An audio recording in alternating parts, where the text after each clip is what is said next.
My name is Aija Baldina. I live in Iceland almost for 13 years. I am mom of 2 children and I'm married with Moroccan guy. So I used to work in tourism, but now I am on the maternity leave. Do you aware that many people in Iceland working without any contract? And they are asking their employers for it, but it sometimes never comes. Because the employers saying, we will gonna give you it later, but this later can end many years. And we as the employees, we can't do nothing about it because we are scared to lose our jobs. So many people are working especially in the tourism, like they are used for the owner's private needs because they don't have a contract where they are saying what is their obligations in the work. So my question is, are politicians are aware that we have segregated labor market in Iceland and what they intend to do about it?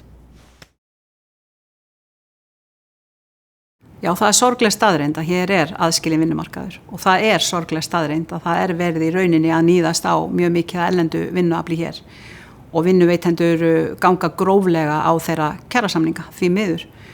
En óttinn við vinnuveitandan verður þess valdandi að þetta virðist vera viðvarandi og einstaklingarnir þora bara hreinlega ekki að stíga fram og segja hvernig komið fram við þá. En það sem við munum náttúrulega gera í því það að tryggja réttindi þessara einstaklinga, það að tryggja það að kjarasamningar séu virtir og að það löggjafans að koma með viðurlög til þess í rauninni að refsa þeim sem að haga sér svona og koma svona fram gagnvart launþegunum sínum.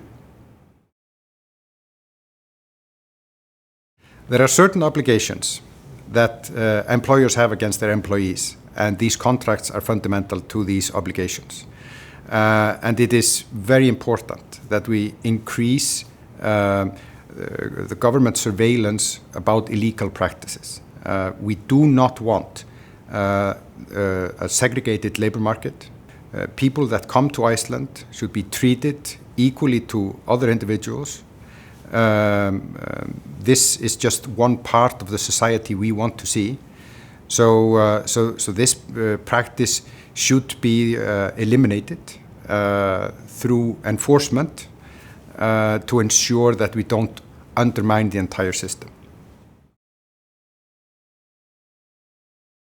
I have been working with foreigners now for over 12 years, so I can certainly say that I am aware of this problem. And I think this again is it's a matter of the authorities realizing how the reality is, and it is a question of mentality. Because when you have this contractual relationship between the employer and the employee, it is not an equal contract. In particular, when you have people who are coming to Iceland, they may be coming here even for this particular job. Both our legislation and the way the authorities are dealing with these issues puts the foreigner in an even more difficult position, despite everything else, more than the regular employee, who is still already in a vulnerable position against their employer in general. One of the changes that need to be made to fix this is to fix the legislation to put the applicant, the person themselves, more in the driver's seat when it comes to, for example, applying for the permit. When people apply for a residence permit based on work, it is the employer who is really controlling the process. You could even say that it's almost like a negotiation between the employer and the Directorate of Immigration, rather than an application process by the individual and on their terms. This needs to be fixed, and there are changes that need to be made in the law, but it's also a question of general approach of the authorities to these issues.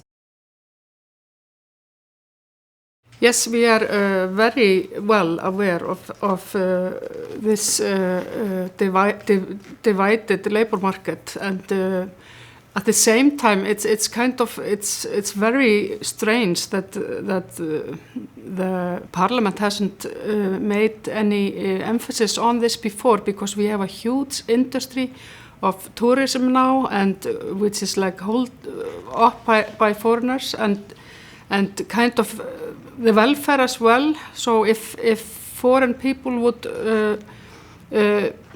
take leave from work one day, the community would just fall apart, So it's very important, this part of the labor market we have by foreigners, and this division, and the people that are not getting contracts, this is very, very serious matter.